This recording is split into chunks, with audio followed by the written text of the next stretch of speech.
Movie की starting हमारी heroine लिसा से होती है, जो परेशान थी और बहुत ज़्यादा ड्रिंक कर रही थी। इस वजह से, क्योंकि अभी थोड़ी देर पहले उसका दिल जो बहुत बुरी तरीके से टूटा था। लिसा अपने फ्रेंड जिमी के साथ अपने बॉयफ्रेंड फैंग को जब प्रपोज करने के लिए आती है, तब उसे सच्चाई के बारे में मालूम पड़ता है कि फैंग ने तो कभी उससे प्यार किया ही नहीं, उसका प्यार एक तरफा था। फैंग दूसरी लड़कियों को प्रपोज कर रहा था और लिसा की बेवकूफ़ी पे हंस रहा था, जिसकी वजह से लिसा ने उससे ब्रेकअप कर लिया।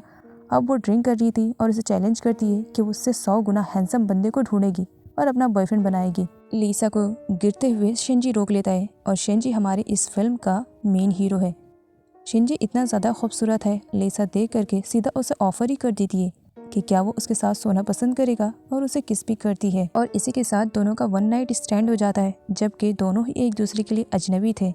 दोनों एक दूसरे के बारे में कुछ भी नहीं जानते हैं। वैसे तो लिसा के साथ ये सब कुछ हुए पूरे 1 महीने हो गए हैं, लेकिन आए दिन शिंजी को वो अपने ख्वाबों में देखती है, जिसकी वजह से वो काफ़ी स्ट्रेस में रहने लगी है। लिसा जब अपने फ्रेंड जिमी के साथ कॉलेज जाती है, तब वो अपने एक्स बॉयफ्रेंड फैंग को उसकी गर्लफ्रेंड जीसू के साथ बाहों में बाहें डालकर एंटर करते हुए देखती है। उसे बुरा लगता है, जिस पर जिमी उसे समझाती है फैंग जैसा लड़का लिसा को डिजर्व ही नहीं करता है। लिसा इतनी अच्छी लड़की है, तो उसे कोई ऐसा बंदा चाहिए जो उसकी केयरिंग करे। जैसे कि हमारे न्यू प्रोफेसर जो कि आज आने वाले हैं, तभी एंट्री हो जाती है न्यू प्रोफेसर की, जो कि कोई और नहीं हमारा शिंजी ही रहता है। शिंजी खुद को सारे स्टूडेंट के साथ इंट्रोड्यूस करवा रहा था और लिसा की तो बहुत बुरी हालत थी। वो खुद को बुक के पीछे छुपा रही थी, लेकिन शिंजी उसे देख लेता है। शिंजी जानबूझ करके सारे स्टूडेंट्स में से लिसा को खड़ा करता है और लिसा से पूछता है, क्या मेरी क्लास तुम्हें बोर लग रही है?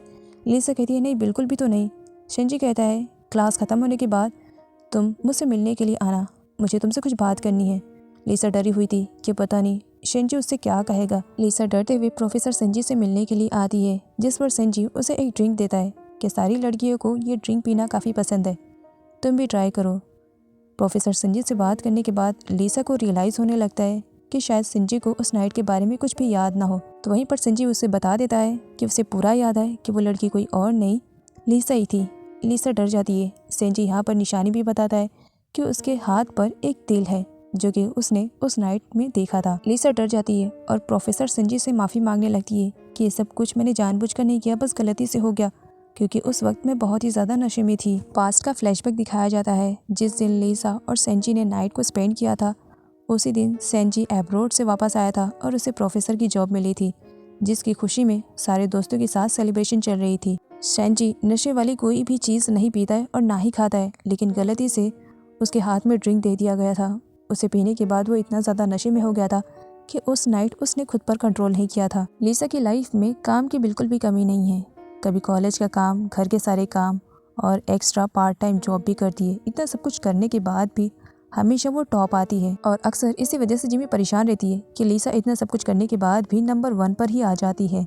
लिसा की तबीयत अचानक से ख़राब हो जाती है। वो प्रे करती है कि जैसा वो सोच रही है ऐसा कुछ भी ना हो, लेकिन डरते हुए जब अपना टेस्ट करती है, तब टेस्ट पॉजिटिव था, जिसकी वजह से उसकी सिट्टी पिट्टी गुल हो जाती है कि अब वो करे तो क्या करे। लिसा के घर पे लिसा की बिल्कुल भी वैल्यू नहीं है। अगर वैल्यू है तो वो है उसका बड़ा भाई, जिसकी वैल्यू उसके पेरेंट्स बहुत ही अच्छी तरीके से करते हैं। लिसा को वो लोग तो सही से खाना भी नहीं देते हैं, उसे बासी और बचा कुचा खाना दिया जाता है, जबकि अपने नालायक बेटे के लिए वो बहुत कुछ बनाया करती हैं। लिसा रोते हुए खाना खा रही थी और इस पर भी उसके भाई का कहना था, इसके आंसू की वजह से मेरी भूख मर गई। लिसा की तबीयत अचानक से ज़्यादा ख़राब हो जाती है और वो वोमिटिंग कर देती है, जिसकी वजह से उसके पेरेंट्स तो खड़े हो जाते हैं उसकी क्लास लगाने के लिए कि पता नहीं कहाँ से मुंह काला करके आई है, कहीं ये प्रेग्नेंट तो नहीं हो गई है। इस बात को लेकर के वो लोग लिसा को बहुत ही ज़्यादा टोन मार रहे थे। लिसा खुद को बचाने के लिए झूठ बोल देती है कि जैसा वो लोग सोच रहे हैं ऐसा बिल्कुल भी नहीं है, थोड़ी सी तबीयत ख़राब है, बस इसी वजह से ये सब कुछ हो गया है। पेरेंट्स उसे डरा धमका करके अंदर चले जाते हैं। लिसा डरते डरते संजी के पास कॉल करती है और उससे मिलने के लिए बुलाती है। जब संजी उससे मिलने के लिए उसके पास आता है, लिसा उसे अपनी प्रेगनेंसी की रिपोर्ट दिखाती है और उससे कहती है जो कुछ भी हुआ फर्स्ट टाइम उसी के साथ हुआ और ये बच्चा उसी का ही है। संजी लिसा से कहता है कि उसकी एज क्या होगी। लिसा कहती है कि 21, जिस पर संजी कहता है इस एज में ज़्यादा फोकस तुम्हारा स्टडी की तरफ होना चाहिए, तो तुम इन सारी चीज़ों में फंस गई हो। वैसे तुम जो करना चाहोगी मैं तुम्हें सपोर्ट करूँगा। अगर तुम अपनी सर्जरी करवाना चाहती हो तो मैं तुम्हें पूरा सपोर्ट करूँगा। जिस पर लिसा डरते हुए हल्की सी आवाज़ में हाँ बोल देती है। संजी कहता है अभी मेरी पूरी बात नहीं हुई है, दूसरा ऑप्शन भी है। दूसरा ऑप्शन ये है कि हम दोनों चल करके शादी कर लेते हैं। ये बच्चा अभी इल्लीगल है, लेकिन हमारी शादी के बाद लीगल हो जाएगा। लिसा उससे कहती है कि इतना बड़ा डिसीज़न वो यूं ही नहीं ले सकती है। संजी कहता है सोच समझ कर जैसा भी होगा तुम मुझे इन्फॉर्म कर देना, और तुम्हारा डिसीज़न जैसा रहेगा वैसे ही हम दोनों को करना पड़ेगा। लिसा जब घर वापस आती है तब उसके रूम की सारी चीज़ें बाहर फेंकी हुई थी, इस वजह से क्योंकि उसके निकम्मे भाई को एक एक्स्ट्रा रूम चाहिए था स्टडी करने के लिए। उसके पास सोने के लिए अलग कमरा था, लेकिन स्टडी का बहाना बनाकर उसने लिसा का भी कमरा हथिया लिया था। लिसा को बहुत ही ज़्यादा बुरा लगता है जब उसके फ्लावर्स को तोड़ फोड़ दिया गया था। लिसा को उसके पेरेंट्स की तरफ से धमकी भी मिल जाती है कि अगर उसे इस घर में रहना है तो हॉल के सोफे पे ही सोना पड़ेगा, उसे रूम नहीं दिया जाएगा, और नहीं तो वो घर से बाहर जा सकती है। बेचारी लिसा रोते हुए संजय के पास कॉल करती है और उसे अपना डिसीज़न बता देती है कि वो उससे शादी करना चाह रही है, जिस पर संजय कहता है कि मॉर्निंग में तुम मैरिज हॉल के सामने आ जाना, उसके बाद हम दोनों वहीं से ही चले जाएंगे। लेकिन लिसा का कहना था कि उसकी शादी के बारे में ना ही उसके फैमिली वालों को मालूम पड़ना चाहिए ना ही फ्रेंड्स को, मतलब कि वो इस शादी को सीक्रेट रखना चाह रही थी, और संजय मान जाता है। नेक्स्ट डे दोनों शादी करने के लिए मैरिज हॉल के सामने आए थे। लिसा नॉर्मल कपड़े में आई थी जबकि संजय रेडी शेडी होकर के आया था। लिसा को देख करके वो भी अपना लुक नॉर्मल करने का डिसाइड करता है। अपनी जैकेट को निकाल देता है, टाई को ओपन कर देता है, शर्ट के बटन को खोल करके एकदम कैजुअल लुक में आ जाता है, और उसके बाद लिसा को लेकर के चलता है। संजय लिसा को फॉर्म किस तरीके से फिल करना है इसके बारे में इंफॉर्मेशन दे रहा था, जिस पर लिसा संजय से पूछती है कि क्या इससे पहले उसकी शादी किसी से हो चुकी है। संजय कहता है कि नहीं, फर्स्ट टाइम है। लेकिन वो ऐसा क्यों पूछ रही है? लिसा कहती है इस वजह से तुम जिस तरीके से मुझे नॉलेज प्रोवाइड कर रहे हो ऐसा लग रहा है कि तुम्हारे साथ ये सब कुछ हो गया। संजय कहता है मेरी लाइफ में फ़र्स्ट टाइम है, मैं यहाँ पर आने से पहले कुछ डिटेल्स मालूम करके आया था ताकि प्रॉब्लम ना हो। उसके बाद वो दोनों शादी कर लेते हैं। इवन वो दोनों तो अपना मैरिज सर्टिफिकेट भी बनवा लेते हैं। लिसा के हाथ में उसका मैरिज सर्टिफिकेट था।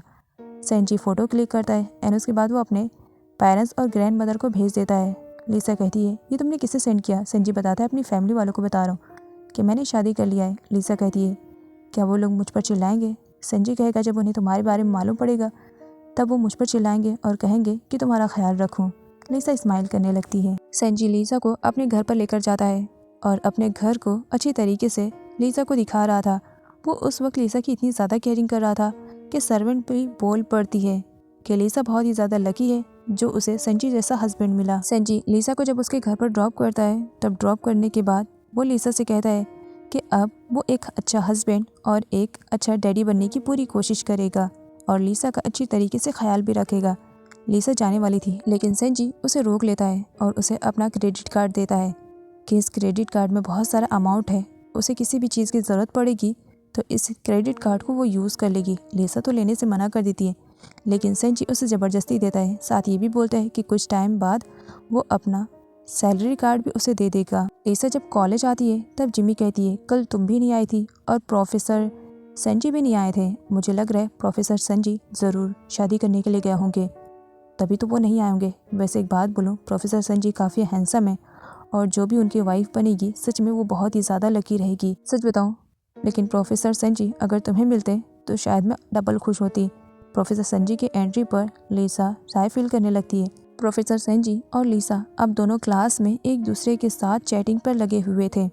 लिसा थोड़ी देर चैटिंग करती है, उसके बाद खुद को रोकती है ये कहते हुए कहीं मैं पागल तो नहीं हो गई हूँ, ये प्रोफेसर संजय के साथ मैं क्या कर रही हूँ।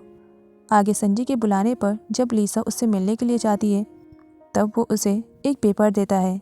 वो चाहता था कि स्कूल से लिसा कुछ दिनों के लिए छुट्टी ले ले ताकि वो घर पर रहकर अच्छे से स्टडी पर भी फोकस करे और अपने बेबी का भी ख्याल रखे। एक स्टूडेंट को आते हुए देख करके लिसा संजय के टेबल के नीचे छुप जाती है। स्टूडेंट संजय से अपना काम करवा कर वापस जाने वाला था लेकिन तभी वो संजय के टेबल के नीचे स्कर्ट देख लेता है और कहता है प्रोफेसर संजय, आपके टेबल के नीचे स्कर्ट है, क्या किसी के लिए गिफ्ट है? जिस पर संजय कहता है हाँ, मेरी अभी न्यू शादी हुई है और ये स्कर्ट मेरी वाइफ के लिए एज अ गिफ्ट है। जिस पर वो स्टूडेंट उसे कॉन्ग्रेचुलेट करके वहाँ से चला जाता है। अब उस स्टूडेंट के जाने के बाद लिसा बाहर आती है। तब संजय कहता है क्या हम कुछ गलत कर रहे थे? लिसा कहती है कुछ गलत नहीं कर रहे थे लेकिन गलत हो जाता, मैं नहीं चाहती हूँ कि हमारी शादी के बारे में किसी को भी मालूम पड़े, इसी वजह से मैं छुप गई थी। संजय उसे फॉर्म सबमिट करने के लिए कहता है। लिसा जाती है फॉर्म सबमिट करने के लिए। लेकिन टीचर उसका फॉर्म एक्सेप्ट नहीं करती हैं। टीचर का कहना था तुम अभी छोटी हो, अपने गार्जियन को लेकर के आओ, उनके साइन के बगैर कुछ भी नहीं हो सकता है। जब इसके बारे में सेंजी को मालूम पड़ता है तब सेंजी लीसा का हस्बैंड बन करके टीचर के पास आता है। इवन वो दोनों तो अपना मैरिज सर्टिफिकेट भी दिखा देते हैं। सेंजी का कहना था कि वो लीसा का हस्बैंड है, इसी वजह से वो उसकी रिस्पॉन्सिबिलिटी ले रहा है और साइन कर देता है। दोनों वहाँ से जाने लगते हैं, जिस पर टीचर पीछे से उन दोनों की फ़ोटो क्लिक कर लेती हैं कि इसके बारे में वो पूरे कॉलेज को बताएंगी। लेकिन तभी संजीव वापस आता है और टीचर से कहता है कि उन्होंने इस बात को सीक्रेट रखा है, वो भी सीक्रेट रखें, जिसकी वजह से संजी की बात सीक्रेट रह जाती है। लीसा काफ़ी खुश थी। संजी को वो क्लोज जाकर के बोलती है कि आज वो बहुत ही ज़्यादा हैंडसम लग रहा है। लीसा कुछ दिनों के लिए स्कूल नहीं आएगी, इसके बारे में वो अपनी दोस्त जिमी को बताने के लिए जाती है। जिमी कहती है छुट्टी क्यों ले रही हो? लीसा कहती है इस वजह से क्योंकि मेरी शादी हो गई है और मैं प्रेग्नेंट हूँ।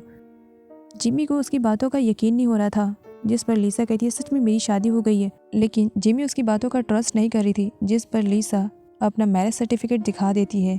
जिमी चिल्लाने वाली थी, लेकिन लीसा उसे रोक देती है। ये सीक्रेट है, सिर्फ तुम्हें बताया, किसी और को मत बताना।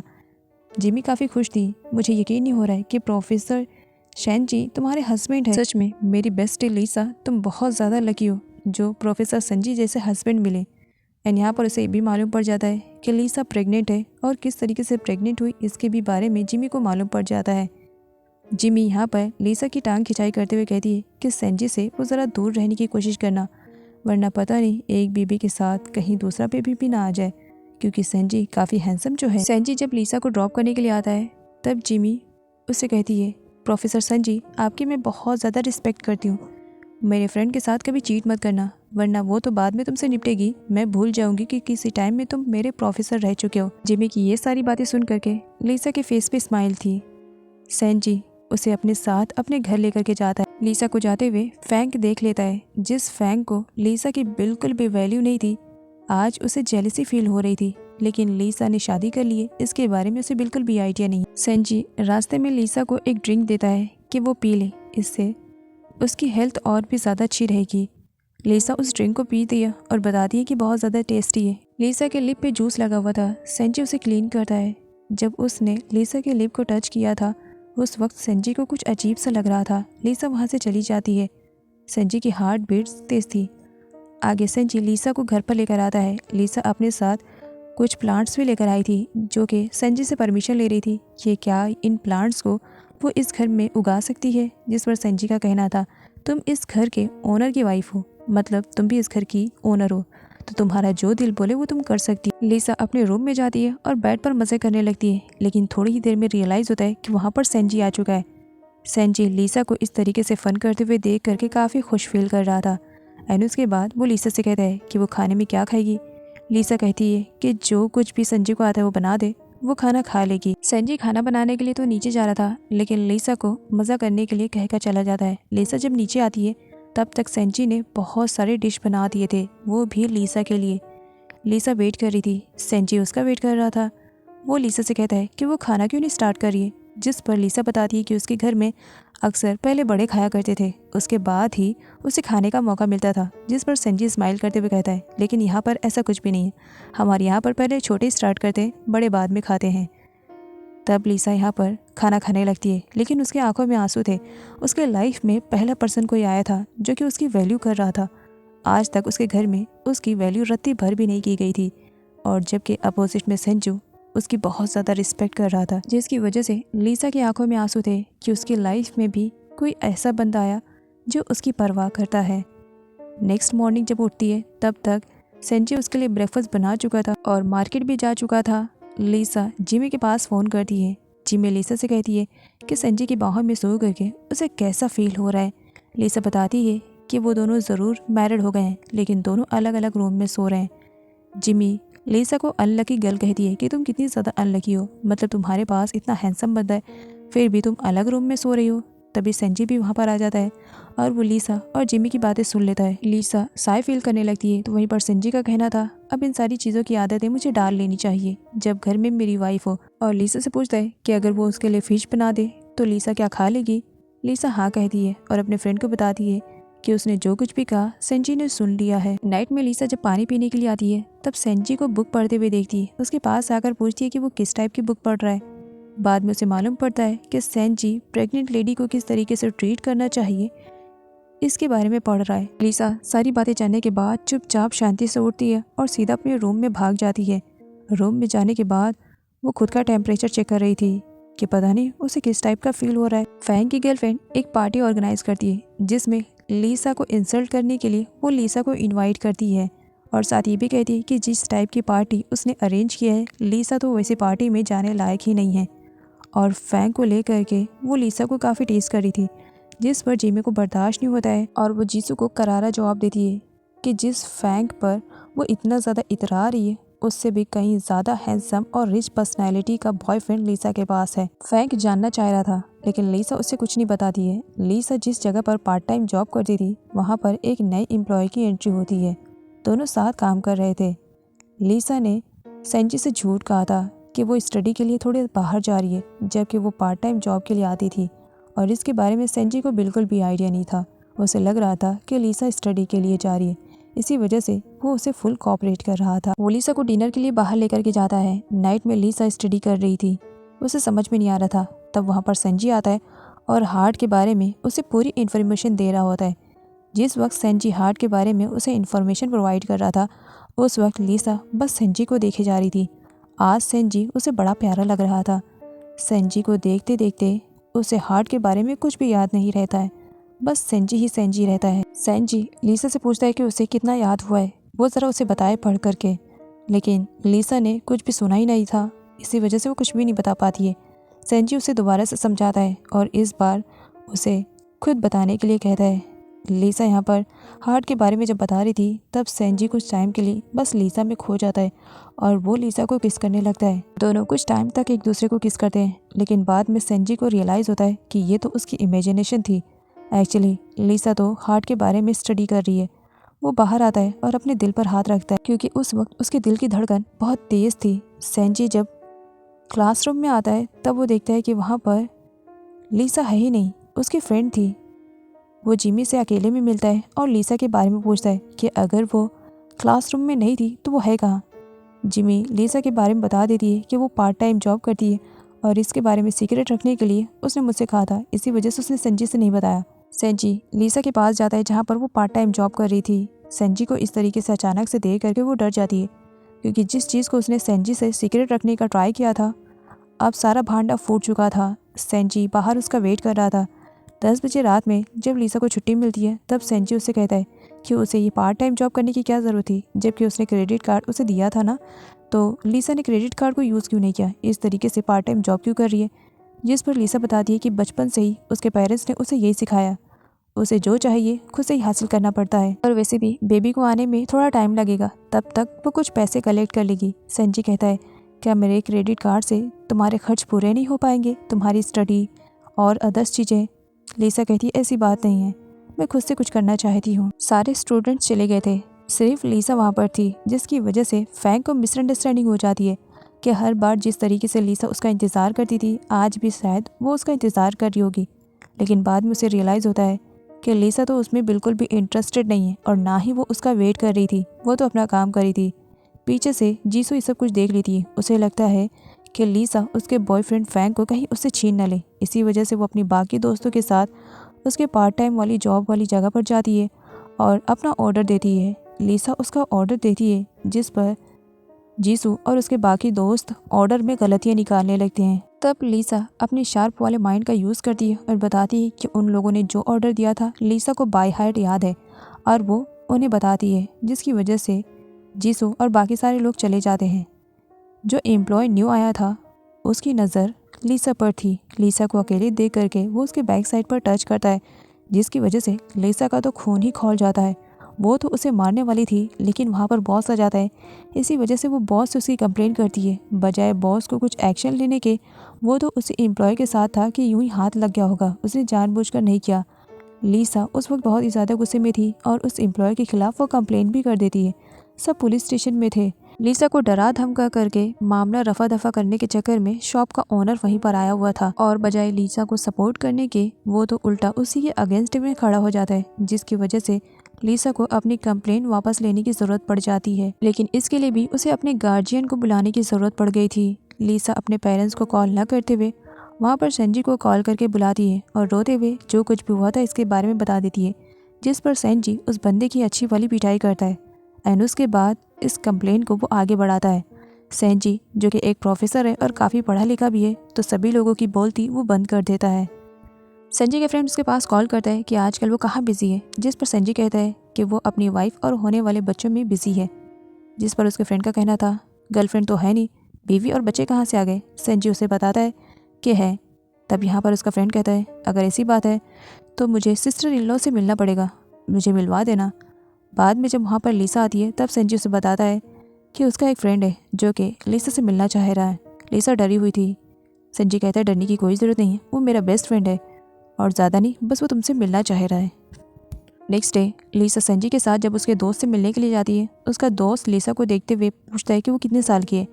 लीसा बता देती है कि वो 21 की है, जिस पर उसके फ्रेंड का कहना था इस एज में तुमने शादी कर ली है और बच्चा भी। तब यहाँ पर सेंजी कहता है क्या टाइम पास करने के लिए यहाँ पर बुलाओ या ऑर्डर भी दोगे। उसका फ्रेंड ऑर्डर देता है। यहाँ पर जब लीसा खाना खा रही थी तब सेंजी का बेस्ट फ्रेंड उसे सिस्टर इन लॉ कहकर बुलाने लगता है, जिसकी वजह से लीसा का खाना अटक जाता है। उसके बाद वो वॉशरूम के लिए चली जाती है। अब लीसा वहाँ पर नहीं थी। सेंजी और उसका फ्रेंड आपस में बातें कर रहे थे। सेंजी के फ्रेंड का कहना था यार तू कितना बड़ा कमीना है, अपने ही स्टूडेंट को दोनों ने नहीं छोड़ा। तब सेंजी अपनी दोस्त को बता देता है कि पास में किस तरीके से वो दोनों ने एक नाइट स्पेंड किया था एंड उसके बाद बच्चा एंड देन उसके बाद उन लोगों ने डिसाइड कर लिया शादी करने के लिए। तब यहाँ पर उसका फ्रेंड कहता है क्या इन्हीं सब की वजह से तूने उस लड़के से शादी कर ली, जिस पर सेंजी हाँ कहता है। लीसा ये सब कुछ सुन लेती है, लेकिन जब वो बाहर आती है तो एकदम नॉर्मल होकर आती है, मानो उसने कुछ भी नहीं सुना। लीसा अब सेंजी से दूर दूर रहने लगी थी। सेंजी नोटिस करता है कि जब से वो लोग डिनर से वापस आए हैं तभी से लीसा का बिहेवियर थोड़ा सा चेंज हो गया है। लीसा जब अपनी पार्ट टाइम जॉब से वापस आ रही थी तब फैंक उसे रोकता है और अपने साथ पार्टी में चलने के लिए कहता है, लेकिन उसके इस ऑफर को लीसा रिजेक्ट कर देती है और फिर सेंजी की कार में आकर के बैठ जाती है। सेंजी फैंक के बारे में पूछता है। लीसा कहती है कि वो दोनों एक ही कॉलेज में लेकिन डिफरेंट क्लास में हैं। सेंजी लीसा से बात करना चाह रहा था कि जब से वो डिनर से वापस आई है उसका बिहेवियर चेंज क्यों हो गया है। इसी वजह से वो लीसा को पकड़ लेता है और पूछता है कि आखिर बात क्या है।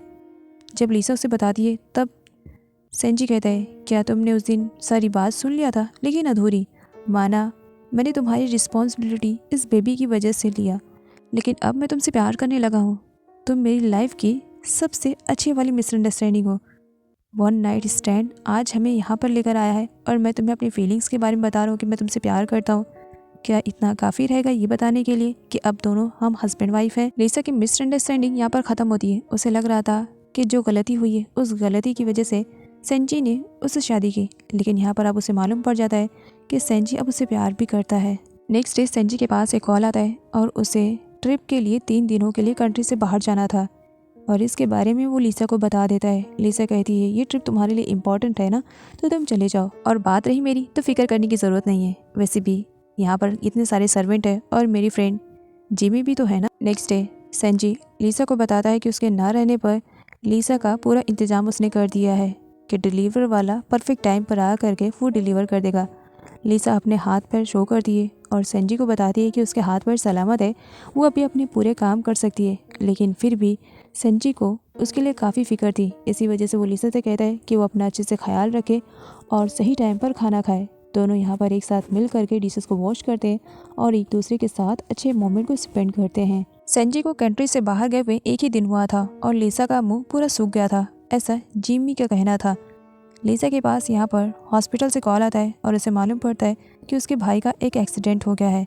जब अपने भाई के पास आती है तब वो देखती है कि उसके पेरेंट्स ने तो पूरे हॉस्पिटल के स्टाफ को अपने सर पर उठा लिया है कि वो लोग अच्छी तरीके से उसके बेटे की केयरिंग नहीं कर रहे। एंड जब वहाँ पर लीसा पहुँचती है तब उसे मेडिसिन का खर्चा पे करने के लिए भेज दिया जाता है। लीसा का भाई खाना खाने में काफ़ी नखरे दिखा रहा था, जिस पर लीसा की मॉम लीसा पर भड़क पड़ती है कि अपने भाई को वो खाना भी नहीं खिला सकती है। लीसा इस पर आर्ग्यूमेंट करती है। आगे लीसा मेडिसिन लाने के लिए जाती है, जिस पर सेंजी का दोस्त उसे देख लेता है और इसके बारे में वो सेंजी को बता देता है कि लिसा यहाँ पर हॉस्पिटल में है। लिसा के मॉम के हाथ गलती से लिसा की प्रेगनेंसी की रिपोर्ट लग जाती है, जिसकी वजह से उन्हें बहुत ही ज़्यादा गुस्सा आता है और पूरे स्टाफ के सामने लिसा की काफ़ी इंसल्ट करती है कि ये मेरी छोटी बेटी है, पढ़ाई में बिल्कुल भी दिल नहीं लगता है और देखो पेट में बच्चे पल रहे हैं, पढ़ाई संभलती नहीं है, बच्चा कहाँ से संभलेगा, और काफ़ी इंसल्ट करती है। लिसा यहाँ पर अपनी मॉम से आर्ग्यूमेंट करती है तो मॉम डैड उसे उल्टा बहुत बुरा भला कहने लगते हैं, जिसकी वजह से लिसा खुद को जान से मारने का ट्राई करती है, लेकिन सेंजी सही टाइम पर आ करके नाइफ को पकड़ लेता है और उसके हाथ में कट लग जाता है। सेंजी को अपने पास दे करके लिसा रोने लगती है। सेंजी उसे हक करता है।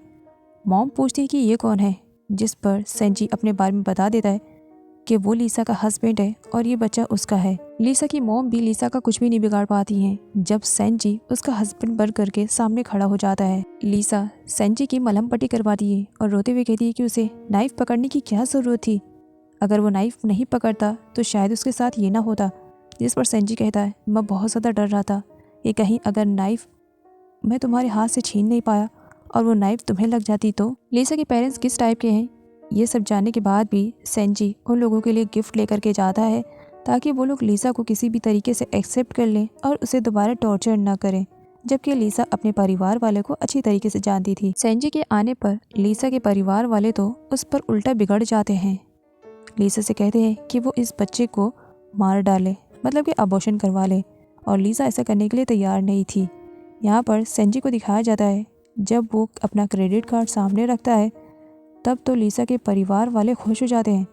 सेंजी यहाँ पर कहता है कि वो लिसा के साथ अच्छी तरीके से अगर ट्रीट करेंगे तो वो लिसा के भाई का पूरा खर्चा उठाने के लिए तैयार है और वो उसे एक डॉक्टर बना देगा, जिसकी लालच में आ करके लिसा के फैमिली वाले अब सेंजी को अपना ग्रैंडसन मानने के लिए तैयार हो जाते हैं। लेकिन लिसा को बहुत ही ज़्यादा बुरा लगता है कि उसकी वजह से सेंजी का क्रेडिट कार्ड उसके परिवार वालों के पास चला गया है, जिन्हें सेंजी की बिल्कुल भी कदर नहीं है। वो रो रही थी। सेंजी कहता है उस क्रेडिट कार्ड में जितने भी पैसे थे उससे मुझे कोई भी फ़र्क नहीं पड़ता है, फ़र्क अगर पड़ता है तो सिर्फ तुमसे, तुम्हारी खुशी के लिए मैं कुछ भी कर सकता हूँ। सेंजी की मॉम का कॉल आता है सेंजी के पास, जो कि अपनी बहू से मिलना चाह रही थी। सेंजी उन्हें बताता है कि बहुत जल्द वो लिसा को उनसे मिलवाएगा। लिसा को अपनी फैमिली वालों के बारे में बताता है कि लिसा को उनसे मिलने के लिए जाना है। लिसा डरी हुई थी, कहीं अगर उन्होंने मुझे रिजेक्ट कर दिया तो। सेंजी कहता है मैंने तुम्हें नहीं किया तो मेरे परिवार वाले क्या ही कर पाएंगे, और फिर वो लिसा को अपने घर पर लेकर जाता है। लिसा जितनी बुरी तरीके से डर रही थी सेंजी के परिवार में जाने के बाद उसे मालूम पड़ा कि उतना भी डरने की ज़रूरत नहीं है। उसके परिवार वाले लिसा को बहुत अच्छी तरीके से ट्रीट करते हैं। उनके घर में उनकी बहू पहली बार आई थी तो इसी खुशी में उन्होंने बहुत कुछ ऑर्गेनाइज़ किया था और लिसा को यहाँ पर वो लोग गिफ्ट देते हैं। लिसा भी उन लोगों के लिए गिफ्ट लेकर आई हुई थी, जो कि सेंजी अपने पैसे से लेकर आया था और अपनी पसंद से लेकर आया था। सभी को लिसा का लाया हुआ गिफ्ट काफ़ी पसंद आता है। सब लोग एक साथ खाना खाते हैं और खूब इंजॉय करते हैं। नाइट में सेंजी के मॉम सेंजी को एक रिंग देती हैं जो कि लिसा को पहनाने के लिए कह रही थी। सेंजी की मॉम को मालूम पड़ा कि लिसा सेंजी से एज में काफ़ी छोटी है, इसी वजह से वो सेंजी से कहती हैं कि जब तक लिसा बड़ी नहीं हो जाती है तब तक वो खुद पर कंट्रोल रखे और दूर रहे। लिसा के आने पर वो लिसा को यही ट्रेनिंग दे रही थी, लेकिन तभी सेंजी बता देता है कि लिसा प्रेग्नेंट है। उसके बाद क्या पूरा परिवार एक तरफ हो जाता है और बस सेंजी की क्लास लग रही थी कि लिसा छोटी थी, लेकिन सेंजी तो समझदार था ना, इतनी सी एज में उसने लिसा को कितनी बड़ी रिस्पॉन्सिबिलिटी दे दी है। लेकिन साथ ही सेंजी को लिसा का ख्याल रखने के लिए भी कहा जाता है। नाइट में लिसा जब सोने के लिए जाती है तब सेंजी उसे प्रपोज करता है और उसे अपनी ख़ानदानी रिंग देता है। मॉर्निंग में लिसा सेंजी के परिवार वालों को गुड बाय कहती है, जहाँ पर सेंजी की मॉम उसे एक क्रेडिट कार्ड देती है कि वो अपना ख्याल रखे, उसे जो चीज़ पसंद आए वो ले ले। लेकिन लिसा क्रेडिट कार्ड नहीं लेती है, जिस पर सेंजी का कहना था नेक्स्ट टाइम जब आपकी बहू आएगी तब उसे बहुत सारा शॉपिंग करवा दीजिएगा। लिसा ने अपनी कॉलेज में एक कंपटीशन में पार्टिसिपेट किया था। कंपटीशन में बहुत सारे स्टूडेंट आए हुए थे। कंपटीशन काफ़ी टफ था, लेकिन फिर भी लिसा इस कंपटीशन को जीत ले जाती है, जिसकी वजह से वो काफ़ी खुश थी। उस कंपटीशन में फैंक ने भी पार्टिसिपेट किया था, लेकिन वो हार गया था। इस बात की वजह से उसकी गर्लफ्रेंड जीसू से उसकी नोकझोंक हो जाती है और इस नोकझोंक में उन दोनों का ब्रेकअप भी हो जाता है। नाइट में सेंजी अपना पिलो लेकर के लिसा के पास आता है और उसे बताता है कि उसके रूम की एसी नहीं चल रही है और बिना एसी की उसे नींद नहीं आएगी। तो आज रात क्या वो लीसा के रूम में सो जाता है। लीसा मना नहीं कर पाती है। सेंजी और लीसा यहाँ पर एक साथ पहली बार रूम में एक दूसरे के साथ सोते हैं। दूसरे दिन भी सेंजी पिलो लेकर के पहुँच जाता है लीसा के रूम के पास और बताता है कि उसकी एसी सही नहीं हुई है, इसी वजह से आज भी वो लीसा के ही रूम में सोएगा। लीसा एसी चेक करने के लिए जाती है। क्या सच में एसी ख़राब हो गई है?